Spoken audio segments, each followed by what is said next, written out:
अरे कुआ बावरी उमड़ उठे ये बारिश केरी पानी ते अरे सागर बन के बैठ गई तू कद किसे कहानी होए कद किसे कहानी से अरे कुआ बावरी उमड़ उठे ये बारिश के पानी से मेरा सागर बन के बैठ गई तू कद किसे कहानी से होए कद किसे कहानी से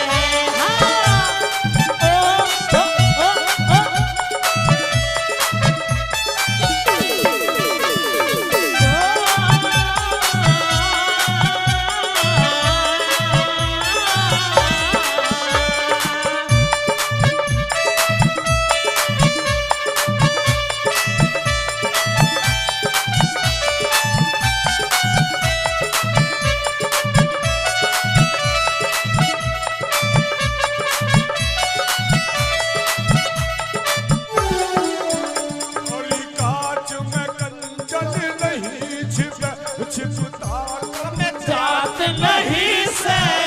हो चाहे चांदनी छके को झलके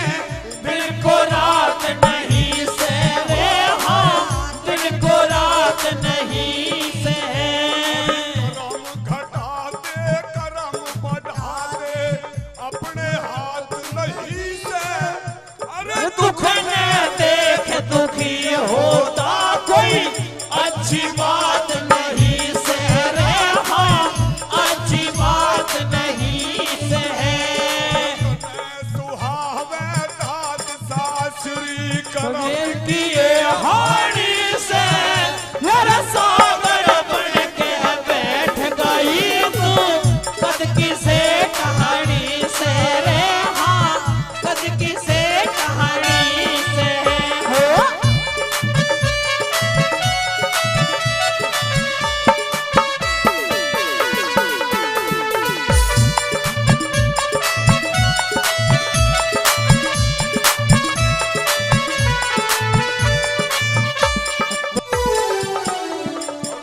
जब मैं बहाली आई थी ना देखी तरह तिजोरी अरे घर में मुँह से परत करे तेरा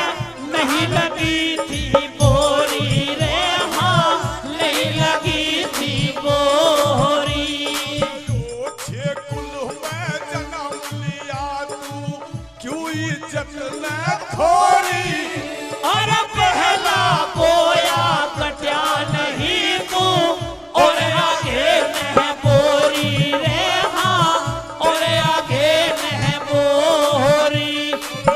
मधु में अंधी होरी